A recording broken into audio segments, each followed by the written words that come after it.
এখন বাজে রাত ৯টা আর এখন আমরা বেরিয়ে পড়েছি মা বল্লাখালী যাওয়ার উদ্দেশ্যে। আমি আর দুইটা মামা। তারপর কিছু দূর গিয়ে একটা পেট্রোল পাম্পে ঢুকলাম, পেট্রোল ভরে বেরিয়ে পড়লাম। কিছুক্ষণ পর আমরা পৌঁছে গেলাম গঙ্গারামপুর। আর এই যে দেখতে পারছো সব বন্ধুরা মিলে গাড়ির মধ্যে ট্রেন বানিয়ে যাওয়ার মজাটাই আলাদা। গঙ্গারামপুর পার হওয়ার পর এত জ্যাম ধারণার বাইরে, মানে গঙ্গারামপুর থেকে বল্লাখালী অব্দি পুরো জ্যাম। তারপর অনেক কষ্টের পর ফাইনালি পৌঁছে গেলাম মায়ের দরবারে। আর এখন বাজে 2:30। আমাদের আসতেই লাগলো 5 ঘন্টা। আর আমি কিন্তু বল্লাখালী এই প্রথম আসলাম, এর আগে কোনোদিন আসিনি। এখানে কোটি কোটি লোক আসছে মায়ের দর্শন করতে। আর এই মা বল্লাখালীর পুজোর মেলাতে প্রচুর দোকানপাট আসছে, তোমরা দেখতেই পারছো, প্রায় সবকিছুরই দোকান আছে। তারপর আমরা মায়ের ভোগ কিনে ফাইনালি মায়ের দর্শন করলাম। এত ভিড়, এক জায়গায় দাঁড়িয়ে থাকা যায় না।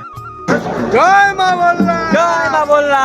তারপর আমরা মেলাতে অনেক ঘোরাঘুরি করলাম, অনেক কিছু কেনাকাটি করলাম। আর এই যে লাইটিং এর মতো জিনিসটা দেখতে পাচ্ছ, এইটার নাম আমি ঠিক জানি না, কিন্তু দেখতে খুব দারুণ লাগছে। আর এখন সকাল হয়ে গেছে।